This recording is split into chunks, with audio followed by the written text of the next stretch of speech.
আসসালামু আলাইকুম viewers, nature রাসেলে আপনাদেরকে স্বাগতম।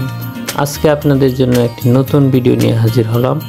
আজকে আমরা আলোচনা করব কাঁচামরিচ সম্পর্কে এবং দেখব আমার ছাদ বাগানে দুইটি কাঁচামরিচ গাছ, যে গাছে অসংখ্য কাঁচামরিচ ধরেছে আলহামদুলিল্লাহ। কাঁচামরিচ মূলত বেরি জাতীয় ফল, যা আমরা আমাদের খাদ্য তালিকায় মশলা হিসেবে ব্যবহার করে থাকি। এই কাঁচামরিচে রয়েছে অসংখ্য পুষ্টিগুণ।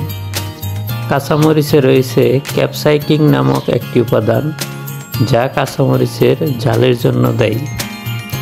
এই ক্যাপসাইকিংয়ে অনেক ধরনের ভিটামিন ও মিনারেল আছে, যেমন ভিটামিন সি, ভিটামিন বি, বি6, আরও অসংখ্য ভিটামিনে সমৃদ্ধ এই কাঁচামরিচ। কাঁচামরিচ শরীরের রক্ত জমাট বাঁধা থেকে রক্ষা করে। কাঁচামরিচ ক্যান্সার প্রতিরোধী, ডায়াবেটিস রোগের জন্য উপকারী। এই কাঁচামরিচে আরও একটি উপকারিতা, যা আমাদের সকলের জন্য অনেক প্রয়োজনীয়। এই কাঁচামরিচে রয়েছে, কাঁচামরিচ কোলেস্টেরল কমাতে সাহায্য করে।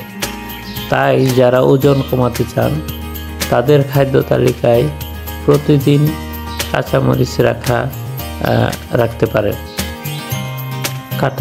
কাঁচামরিচ মেটাবলিজম বাড়িয়ে চর্বি কমাতে সাহায্য করে। এই কাঁচামরিচ জ্বর, সর্দি, ভাইরাল ইনফেকশন থেকে আমাদের রক্ষা করে এবং রোগ প্রতিরোধ ক্ষমতা বাড়ায়। এই কাঁচামরিচে ভিটামিন এ আমাদের দৃষ্টি শক্তি সুন্দর রাখে এবং দাঁত ও হাড়ের গঠনে কাজ করে থাকে। এবং এতে রয়েছে ভিটামিন সি। এই ভিটামিন সি আমাদের শরীরের ত্বক, মাড়ি ও চুল সুন্দর রাখতে সাহায্য করে।